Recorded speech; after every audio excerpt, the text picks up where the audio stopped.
Dear friend, आज और लेकर आए हैं आपके लिए एक नया वीडियो। स्टूडेंट की भी डिमांड थी कि वीडियो बहुत दिन हो गया आया नहीं है, इसलिए हम वीडियो लेकर आए हैं आपके लिए एग्ज़ाम का, जो कि अभी हमारी एग्ज़ाम हुई है त्रैमासिक परीक्षा 2025 से 26 में कक्षा 12वीं और विषय अर्थशास्त्र का। तो जो एग्ज़ाम हमारी हुई है विषय अर्थशास्त्र की, उस पेपर का सॉल्यूशन लेकर आए हैं आज आपके लिए। तो डियर स्टूडेंट, डियर फ्रेंड, आज हम बात करेंगे हमारे प्रश्न के पेपर में कितने प्रश्न आए थे और उनका आंसर क्या था। ठीक है, तो प्रश्न हमें टोटल 23 आए थे, जो कि प्रश्न क्रमांक 1 से 5 में प्रश्न क्रमांक 1 हमें आया था सही विकल्प चुनकर लिखिए। तो यहाँ पर प्रश्न क्रमांक 1 में सही विकल्प चुनकर लिखिए।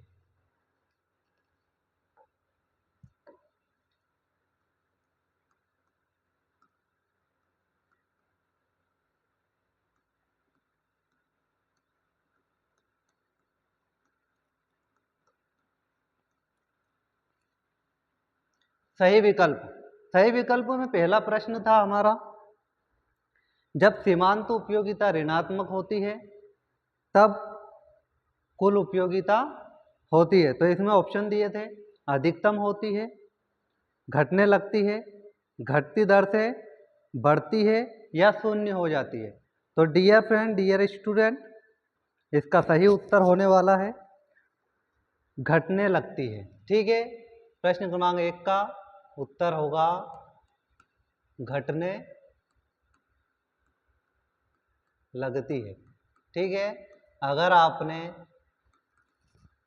घटने लगती है यह वाला आंसर सही किया है तो आपको पूरे मार्क्स मिलने वाले हैं।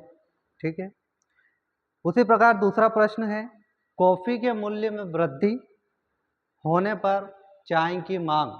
तो कॉफ़ी के मूल्य में वृद्धि होने पर चाय की मांग, ऑप्शन दिए इसमें डियर फ्रेंड, बढ़ती है, घटती है, स्थिर रहती है या शून्य हो जाती है। तो इसका सही आंसर आपको मिल जाएगा, कॉफ़ी के मूल्य में वृद्धि होने पर चाय की मांग बढ़ती है।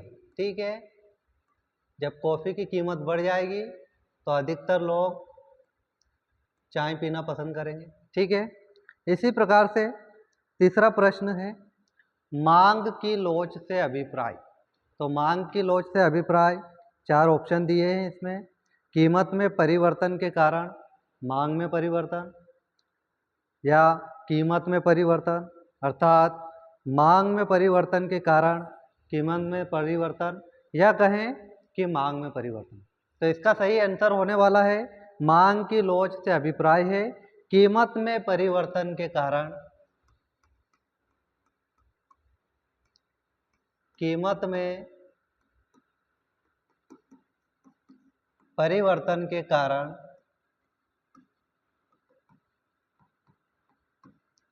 मांग में परिवर्तन। ठीक है, इसका सही आंसर अगर आप करके आए हैं तो आपको पूरे नंबर मिलने वाले हैं डियर फ्रेंड, डियर स्टूडेंट। इसी प्रकार से चौथा प्रश्न सही विकल्प में आने वाला है हमें। चौथा प्रश्न है हमारा, वह कौन सा समय है जिसमें उत्पादन के सभी साधन परिवर्तित किए जा सकते हैं। तो डियर स्टूडेंट, इसमें अल्पकाल, दीर्घकाल, अति दीर्घकाल तथा तीनों दे रखे हैं, है ना। तो यहाँ पर हो जाता है वह समय ऐसा होता है, वह कौन सा समय है जिसमें उत्पादन के सभी साधन परिवर्तित किए जाते हैं। तो वह समय है हमारा दीर्घकाल।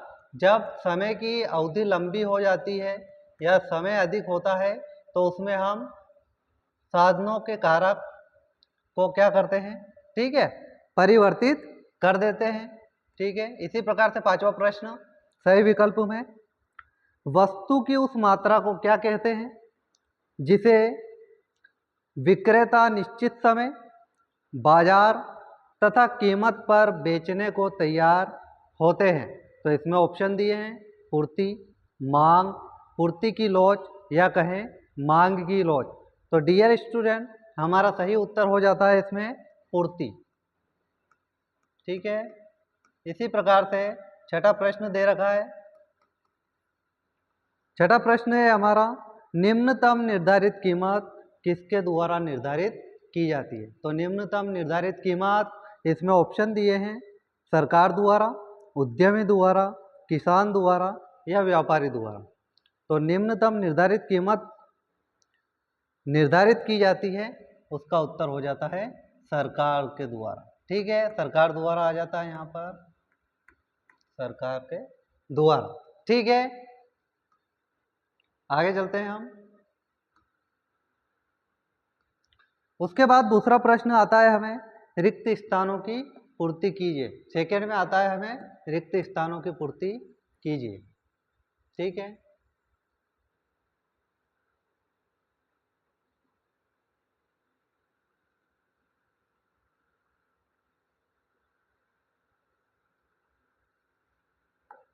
यहाँ पर अगला प्रश्न, प्रश्न क्रमांक 2, रिक्त स्थानों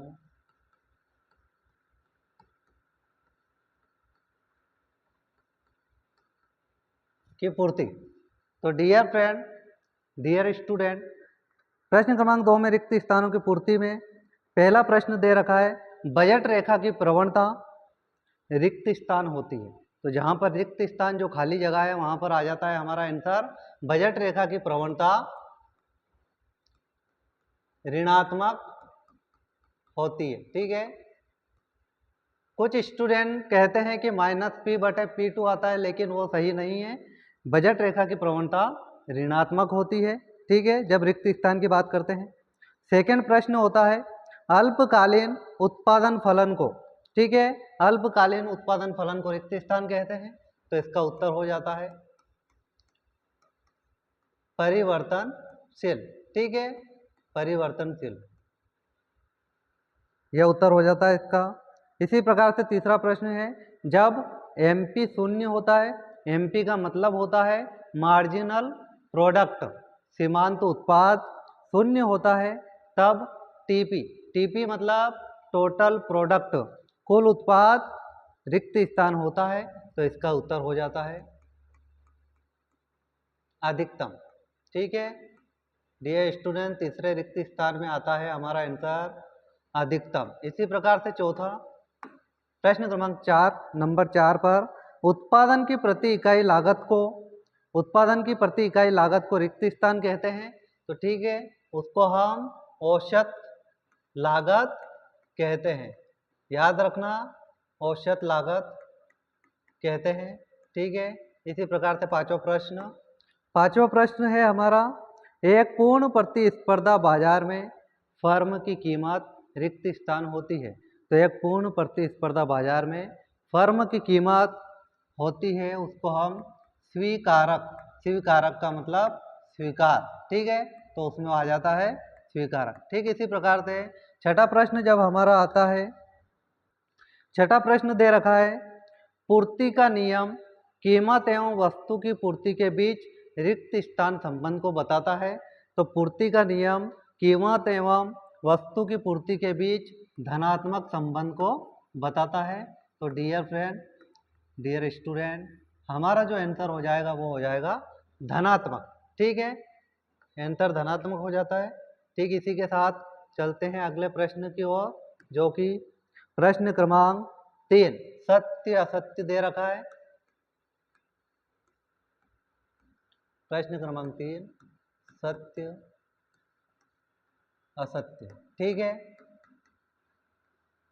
सत्य असत्य में पहला प्रश्न दे रखा है, डियर फ्रेंड, मनुष्य की आवश्यकताएं अनंत होती है, परंतु साधन सीमित होते हैं। ठीक है, तो बिल्कुल सही है, क्योंकि मनुष्य की आवश्यकताएं अनंत होती हैं, उनका अंत ही नहीं होता है, परंतु ईश्वर के द्वारा जो हमें साधन मिले हैं वो सीमित है। एग्जाम्पल के लिए भूमि, वन, संपदा, ठीक है, ये सभी हमें क्या है, सीमित साधन मिले हैं। तो पहले का उत्तर हो जाता है सत्य। ठीक है, इसी प्रकार दूसरा प्रश्न दे रखा है, चाय तथा कॉफी का प्रयोग पूरक वस्तुओं का उदाहरण है। चाय तथा कॉफी का प्रयोग पूरक वस्तुओं का उदाहरण है। तो यह बिल्कुल असत्य है, यह सत्य नहीं है, क्योंकि चाय तथा कॉफी पूरक वस्तुओं का नहीं, स्थानापन्न वस्तुओं का, ठीक है, उदाहरण है। ठीक है, इसी प्रकार तीसरा प्रश्न आता है, आय बढ़ने पर उपभोक्ता सामान्य वस्तुओं की मांग घटा देता है ना। तो ये भी असत्य हो जाएगा डियर स्टूडेंट, क्योंकि आय बढ़ने पर उपभोक्ता सामान्य वस्तुओं की मांग घटाता नहीं है, बढ़ा देता है। ठीक है, जब हमारे पास आय अधिक होती है तो हम सामान्य वस्तुओं को खरीदने का या उपभोग करने का प्रयत्न करते हैं, जिस कारण से हम उस वस्तु की मांग बढ़ा देते हैं। ठीक इसी प्रकार से अगला प्रश्न आता है हमारा, दीर्घ काल में सभी कारकों में परिवर्तन किया जा सकता है। बिल्कुल सही है, जब समय की अवधि अधिक होती है तो हम परिवर्तन कर सकते हैं। ठीक है, पांचवा प्रश्न, सत्य असत्य में पांचवा प्रश्न है, अपूर्ण प्रतियोगी बाजार में वस्तु विभेद पाया जाता है। तो बिल्कुल सही है, अपूर्ण प्रतियोगी बाजार में वस्तु विभेद पाया जाता है। ठीक है, अगला प्रश्न लास्ट छठा, सत्य असत्य के अंतर्गत आता है, जिस स्थिति में बाजार मांग बाजार पूर्ति से अधिक है उसे अधिपूर्ति कहा जाता है। तो बिल्कुल नहीं कहा जाता, यह असत्य प्रश्न हो जाएगा, क्योंकि जिस स्थिति में बाजार मांग बाजार पूर्ति से अधिक होती है उसे अधिमांग कहा जाता है। ठीक है, ये हमारे सत्य असत्य हो चुके हैं। इसी के साथ अगला प्रश्न आता है हमारा, सही जोड़ी। डियर स्टूडेंट, अगला सही जोड़ी, यह प्रश्न क्रमांक 4। ठीक है, प्रश्न क्रमांक 4 में दे रखा है सही जोड़ी। ठीक है, इधर आ, ठीक है, आ में दे रखी है सामान्य वस्तु है,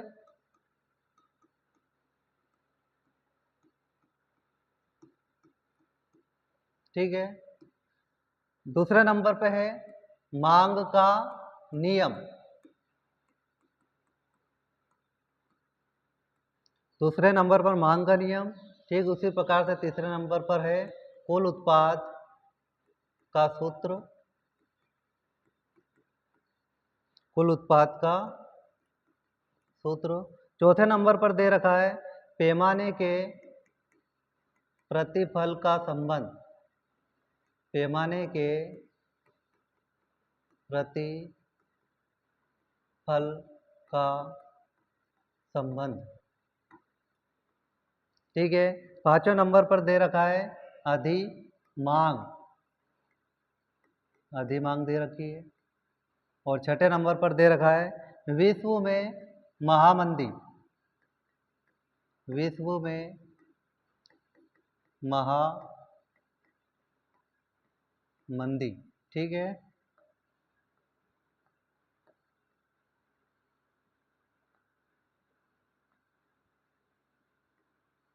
विश्व में महामंदी। ठीक है, अगला है हमारा आधुनिक अर्थ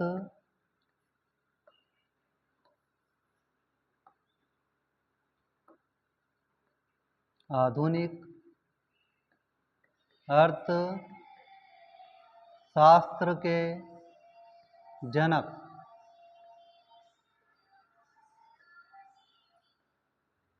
आधुनिक अर्थशास्त्र के जनक। ठीक है, इसी के सामने हम सही जोड़ी में इसका उत्तर लिखते हैं सामने। ठीक है, सामान्य वस्तुएं, सामान्य वस्तुएं में हो जाता है सही, इसका उत्तर होगा आय प्रभाव धनात्मक। जब व्यक्ति की आय बढ़ जाती है तो वह सामान्य वस्तुएं खरीदना प्रारंभ कर देता है, अर्थात कहें कि वह उपभोग करना सामान्य वस्तुओं का प्रारंभ कर देता है। ठीक इसी प्रकार से मांग का नियम, मांग का नियम क्या दर्शाता है डियर स्टूडेंट? मांग का नियम दर्शाता है कीमत तथा मांग में विपरीत संबंध, कीमत तथा मांग में विपरीत संबंध को दर्शाता है, क्योंकि जब किसी वस्तु की मांग बढ़ती है, किसी वस्तु की कीमत बढ़ती है तो मांग घट जाती है, और मांग जब बढ़ती है तो कीमत घट जाती है। ठीक है, मान लीजिए किसी वस्तु की कीमत अगर बढ़ा दी जाए तो मांग कम हो जाती है, और कीमत कम कर दी जाए तो मांग बढ़ जाती है। ठीक उसी प्रकार से कुल उत्पाद का सूत्र है यहाँ पर टीपी बराबर, टीपी का मतलब होता है टोटल प्रोडक्ट, बराबर एपी, एपी का मतलब होता है एवरेज प्रोडक्ट। टीपी को हम कुल उत्पाद कहते हैं और एपी को एवरेज प्रोडक्ट, औसत उत्पाद, गुणित एल, एल हो जाता है इसमें श्रमिक, श्रम को लेबर, लेबर को हम श्रम कहते हैं। फिर आता है अगला हमारा पैमाने के प्रतिफल का संबंध, पैमाने के प्रतिफल का संबंध, जो कि इसका उत्तर हो जाता है मांग, है ना, दीर्घकाल से होता है। पैमाने के प्रतिफल का संबंध किससे होता है? दीर्घकाल से। ठीक है, क्योंकि अधिक लंबे समय में पैमाने का प्रतिफल लागू होता है। इसी प्रकार से अधिमांग, अधिमांग में आ जाता है हमारा मांग। अधिमांग किसको कहते हैं? जब मांग पूर्ति से अधिक होती है, जब मांग पूर्ति से अधिक। ठीक है, उसी के साथ छठा प्रश्न, विश्व में महामंदी, तो विश्व में महामंदी 1929 में हुई। ठीक है, 1929 में देखी गई थी, और आधुनिक अर्थशास्त्र के जनक हैं एडम स्मिथ। आधुनिक अर्थशास्त्र के जनक एडम स्मिथ है डियर फ्रेंड, डियर स्टूडेंट। इसी प्रकार से एक लास्ट प्रश्न हमारा बचा है, प्रश्न क्रमांक 5। ठीक है, प्रश्न क्रमांक 5 दे रखा है,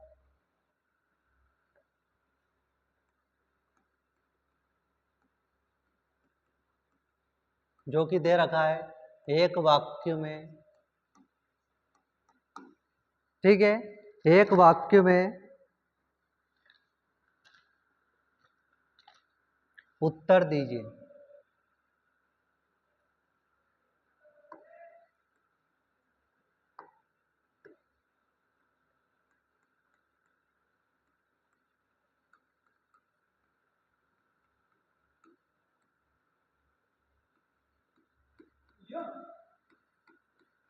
एक वाक्य में उत्तर दीजिए। इसमें हमारा एक प्रश्न आता है, आवश्यक वस्तुओं की मांग की लोच कैसी होती है? तो हमारा उत्तर हो जाएगा इसका पहला। ठीक है, पांचवे का पहला, आवश्यक वस्तुओं की मांग होती है, ठीक है, बेलोचदार। आवश्यक वस्तुओं की मांग बेलोचदार होती है। ठीक है, अगला प्रश्न है, किसी वस्तु को सामान्य वस्तु कब माना जाता है? तो किसी वस्तु को सामान्य वस्तु जब माना जाता है आय बढ़ने पर, आय बढ़ने पर किसी वस्तु को सामान्य वस्तु माना जाता है। ठीक है, तीसरा प्रश्न है, समरूप वस्तुएं किसे कहते हैं? समरूप वस्तुएं किस बाजार की विशेषता है? सॉरी, समरूप वस्तुएं किस बाजार की विशेषता है? तो समरूप वस्तुएं पूर्ण प्रतिस्पर्धी बाजार की, या कहें पूर्ण प्रतियोगी प्रतिस्पर्धी बाजार की विशेषता है। ठीक है, पूर्ण स्पर्धी बाजार की विशेषताएं है। ठीक है, अगला प्रश्न आता है, लोचदार पूर्ति। ठीक है, लोचदार पूर्ति किसे कहते हैं? तो जब परिवर्तन, है ना, लोचदार पूर्ति जब कीमत में या मांग में परिवर्तन होता है उसे हम लोचदार पूर्ति कहते हैं। अधिमांग, अधिमांग पांचवा प्रश्न है, अधिमांग किसे कहते हैं? तो बाजार में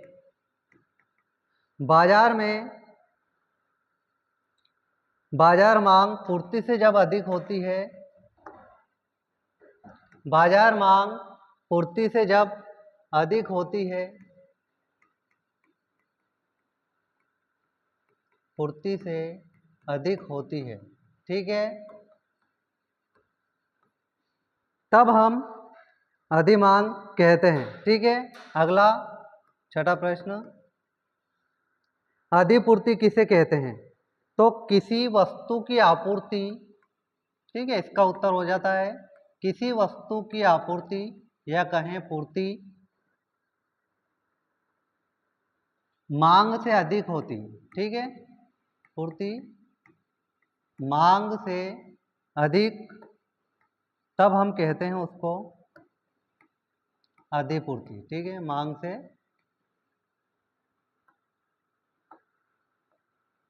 आपूर्ति मांग से अधिक, ठीक है,